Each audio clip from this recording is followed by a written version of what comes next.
Hallelujah. Blessed be the name of Jesus. Amen. Siyabonga uNkulunkulu benathi wasigcina wasilondoloza. Okokuqala ngithanda ukubingelela uDokotela uZulu phakathi kwethu ngegama lika Jesu ngicela simshayele izandla. Ngiyabona noDokotela uShuma lapha naye simshayele izandla basebenzi.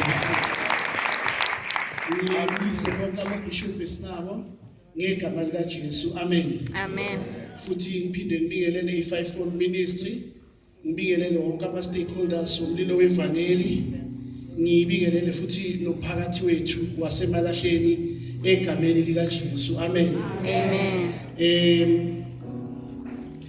Engizokwenza kulula kakhulu ukuthi bese ngiyanamukela namuhla entambama. Kodwa uma uzo attend izinkonzo ezifana nalezi kumele ukuthi bese uyahlakanipha bese uyazipositiona. Ngoba ngasidala ngizothi tshela makhelwane bethi uyamthanda. Kanti mhlambe bozobe sohambe kahle. Amen. Beko seceleni kwakho ithi makhelwane. Makhelwane. You look so beautiful. You look so beautiful. Bese nakuphendule athi I'm fearfully and wonderfully made. I'm fearfully and wonderfully made. Bese abuye nomunye ke futhi ithi makhelwane. Makhelwane. You look so beautiful. You look so beautiful. Bese nakaphendula I'm fearfully and wonderfully.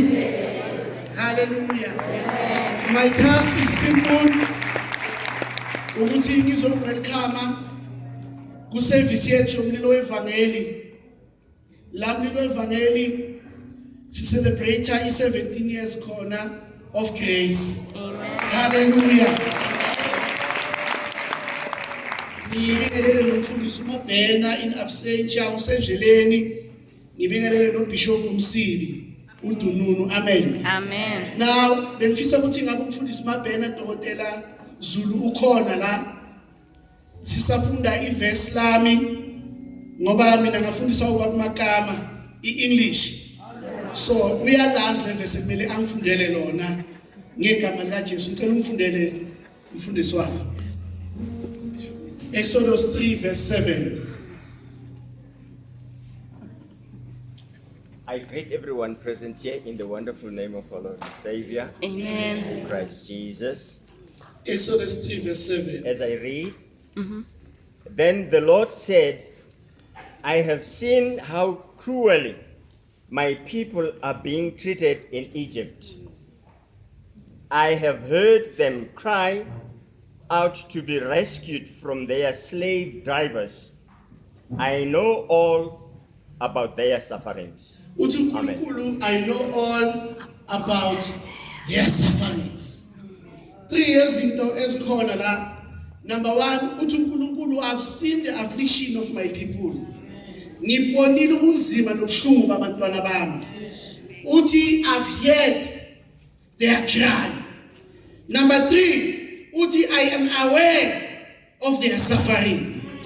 Empilweni ngabe uMabhena bekahleli la bengizothi uyarealize sometimes ukuthi kunezinto ozenzayo is no more about you. It's all about the mandate uNkulunkulu akunike yona. Yes. Because God cares about his people, no matter where they are, who they are, and how they are.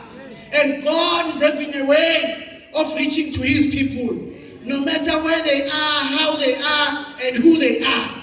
Uthi uNkulunkulu Moses, ngikubonile ukuhlupheka kwabantu bami. Sengathi ukhuluma nathi uNkulunkulu. Uthi ngikubonile ukuhlupheka kwabantu baseWitbank. Ngikubonile ukucindezeleka kwabantu baseWitbank.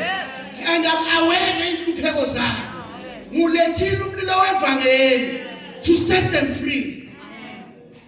If you uzozenzela yona sengihlala phansi njengoba sesamkelene ukuthi uma ulizwi likaNkulunkulu usebenzise iverse uHebrew chapter 4 verse number 2 elithi iBhayibheli lomlayezo owashumayezwa bona nathi sashunyayezwa wona kodwa zangu basebenzele ngoba zangu uhlanganise nokholwa sengathi yonke intshumayelo nezozonizwa la bese ukuhlanganisa nokukholwa.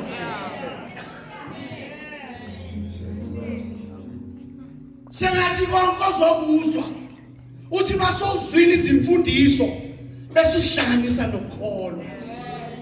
Sekuhlala phansi mazwa ukugcina useza each and every day. I want to encourage you, be strong and be courageous. I want to encourage you ukuthi ungamisti nelanga eli-1 ngoba uNkulunkulu is having good plans about your life. Konke kuzobe kufundiswa is no more about lo zobafundisa. Abahlabelelayo is no more about them. Ngoba uthi uNkulunkulu have seen i-affliction yabantwana bami. And I've heard their cry. And I'm aware of their suffering. God is going to deliver you. Ngicela ukuthi sasa uyi-1 iza na someone umtshela ukuthi uNkulunkulu inhlupheko yakho uyibonile. And uNkulunkulu uyibekile inkonzo to deliver you.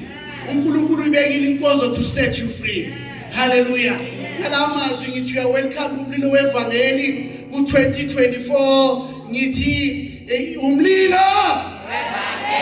ivangeli. Esibheka umakhelwane ethi ungazilimazi ungazibulali. Siphethe into engcono. uNkulunkulu umusa nibusise. Amen.